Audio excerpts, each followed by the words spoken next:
Tieken mag je graag kippenbloed drinken. Skiep zitten er soms vol mooi. Ja, dat hangt heel erg van het seizoen af. Maar dus kunnen er wel 30 op een schaap zitten. Oh. Ja, het is van die hele kleintjes tot van die hele dikkerts natuurlijk. En zeker lammetjes, die zitten soms helemaal onder. Die kunnen grijs zien van de teken, dat je overal bobbeltjes voelt als je ze aait. Een keppel kan een natuurgebied aardig vrij krijgen van tieken, zou een Duits skierpoeder Henry Hoiting. Hij experimenteert er al een iris 2 mee. En dan moet u zich goed realiseren dat we met een kudde van 250 dieren lopen. Per schaap ga uit van 40 teken. Die 40 teken kunnen per teek 4000 eitjes leggen. Dus dat is een giga-aantal wat je dan kunt doden op deze manier, zonder het milieu te beschadigen. De skiep wordt oorplaatst naar een terrein dat de tieken net hoe lippie kennen.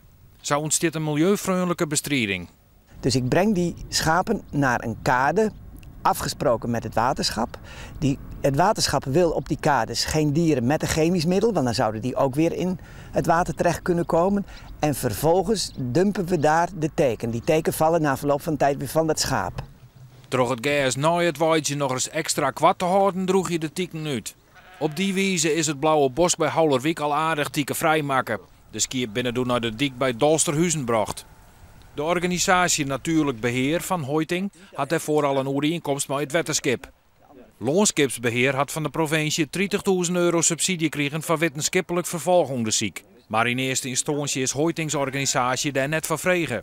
Een teleurstelling van de uitvinders van de methode. Want ze hebben ons voorgesteld om het onderzoek nu maar uit te laten voeren door een voor ons concurrerend bedrijf. Dat is natuurlijk voor ons een hele zure constatering. Wij hadden heel graag samen met de provincie zelfs het wat willen uitbreiden en zelf dan ook met ons idee daar wat mee willen doen.